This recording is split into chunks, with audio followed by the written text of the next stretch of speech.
All right, somebody from each group is going to come up here and take a question.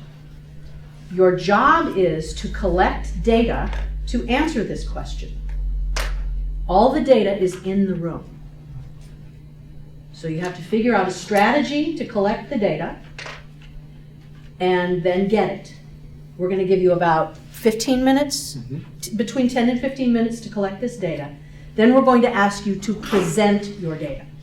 So you may need a graph, you may need some sort of visual representation. So be prepared to visually represent your data. What are your questions before we begin? Can you talk to other groups? You must You're talk going to have to. You have to talk to other groups. Thank you for that. What are we going to put our graph on? We have We chart have, paper right here. we have a chart paper. You don't need to make a big presentation. We also have graph paper. Right, we have graph paper. Flip chart paper works really well. And if you want to do a visual on there, tape it up, that'll be great. Then we'll do just mini presentations of your results. And really, your presentation will be 30 seconds. Other questions before we begin?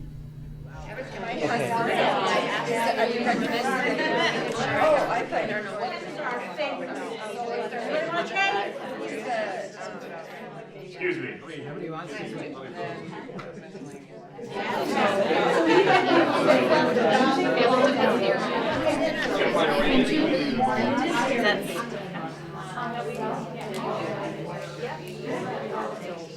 So let's just go around the room and have you present the question you were investigating and what you found. Volunteers? Here's one. Callie. All right, our question was, how many brothers and sisters or siblings do people in this room have? After talking to everyone, we found total there are 79 siblings, not counting us, in the room. We talked to 24 people.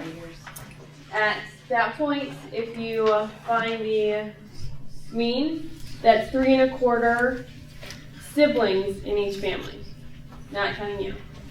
But then we went a little bit further and said, if you're counting children per family, your mean changes to 4 1/3 person. Range no matter what was still 9. Mode, average was 2, counting us, and then median was 4. Very nice. How does this compare to national data? Anybody know? You got what, 3.2 children per family. What's the national average in the United States? It's 1.6, 1.7. Something like that. It's really, really changed. Now, what does 3.2 tell us? It tells us we're a little older. No, really, we come from a previous generation of families. And the national average has changed drastically since that. I know that the average was up around 3 back in the 50s or something like that. And it's and now it's down to 2. There was another question about not siblings but actual children, and that's coming up. And we should look at the two of these. You know, look at those two and see if there's a difference. Or... Who had the number of children question? Would you present next? Sure. We have children and grandchildren. Okay, you'll be next. Okay. All right, we went around, we decided just to ask number of children. We didn't break it down with girls and boys, but, and then we just kind of laid it out with number of families here. So there are 3 people in here that do not have any children. One group or one person that would have, is that two children? Oh wait, we did that wrong. The number of children in there. This is 2 groups that have 2 people in here. This would be 14 people have an average of 2 children, or not an average, but have 2 children. Right. There are 3 people in here that have 3. 1 person in here that has 4, and 1 person in here that has 5. Okay. So The what? average is 2. If the average is 2. Average Okay, is 2. so that's a little closer to the national 58%. average, isn't it? Yeah, that's a little bit closer. So our families are different from that. You know, the families we're having are different from the families we came from, statistically. All right, there's a difference between the two. Yeah, and it would be interesting for your next step to find out the age of the person. Yeah. How many children?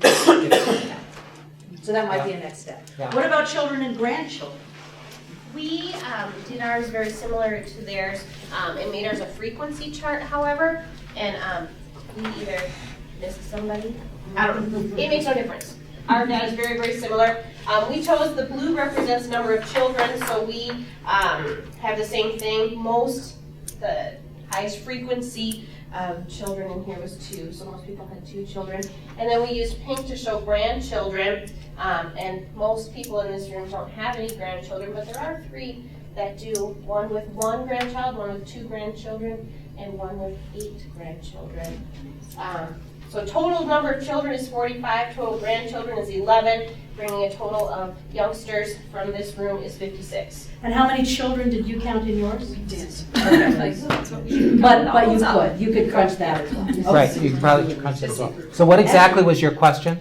Our question was what is the Total number total? of children and grandchildren. In this, represented by the people in this room? Children and grandchildren? Okay, so it's a combination of Together, children. but we still kind of broke them separate, just out of curiosity. Okay, right, absolutely. All right. Okay, over We here. have, what is the distribution of my most favorite sport among the people in this room? So, we went around and asked most people, some data collection. We had strategy issues with collecting data. First, we decided for her to take one half of the room and me to take the other half, and then you all moved. So it really was their fault. Right. First, I didn't even think to, maybe we were gonna double up, and then we thought, oh jeepers, how are we gonna split this up? And then we split the class, and then you all moved around, so we're not quite sure how precise our data is. Yeah. But football is the most with 5. Hockey had 4.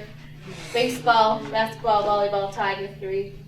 And then And some what was straggling interesting sports. is this is how we wrote the list in our journal, in Oh, this order, and then it fell out that way with football having the maximum. But we thought a future question would be if we did this in a different season, if it would shake out. it might be different. Being What- that, if we're in football season, hockey's coming. Baseball sadly just ended, but yeah, I hear you. But you also have another issue with the question itself. Yes. Oh, Talk yeah. about Yeah, that's another problem that we had is when we started asking people what's your favorite sport, everybody asked us back, do you mean to play or to watch? So we needed to be more specific in our question. And we both in turn just said whatever. Okay. Yeah. But you'd have to separate that. Yes. Do you notice a split in your graph? The ones on the left and the ones on the right, what's the difference? Yeah, the team sports are the winners. The team sports seem to get more than the individual sports do. We also thought about gender. If that would make sense, Yes, too. that's another part of your Because, question you can For investigate. example, volleyball, all female. Was it? Volleyball. Yep, that would be an interesting number to have different color X's. No? And also you'd have to, you might want to define what sport is, because you've got one that's hiking. Now, does a sport have to be a contest where someone wins and someone loses? Yes. That's my point. That's the whole point. Well, no, we gave you an ambiguous question, and we have not rephrased that question to be less ambiguous purposely. It was a purposely ambiguous question. So you can do a lot to determine how you want to approach that question. You'd have to probably do some definitions, operational definitions of a sport, maybe set some parameters that would be entirely. All right. Great. Next. Okay. So our question was categorize and graph the shoes people are wearing in this room. Oh. So we presented our data in a line plot, since that's what we're doing in third grade math at Triton right now. And clearly, the most people are wearing tennis shoes than any other type of shoe. However, casual was a close second. But I thought since in reading we were doing inferencing, you could ask the kids a question, what do people wear when they want to be comfortable? Mm-hmm. Because usually when we go to workshops, we dress a little bit more comfortably.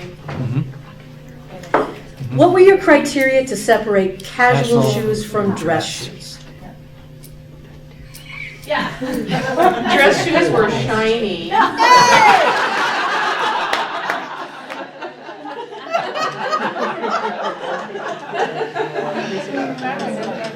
I know.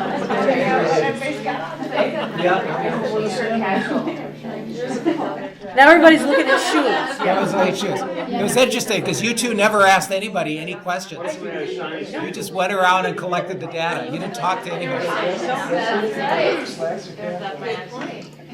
So again, a question like this, where we're asking you to sort and categorize and giving you no parameters at all, you have to create them. And whether you articulated the difference between casual and dress, you had criteria. And it's a good thing in the discussions to pull those criteria out. Because you have them internally. And the more you can articulate them, the more the better your assessment is.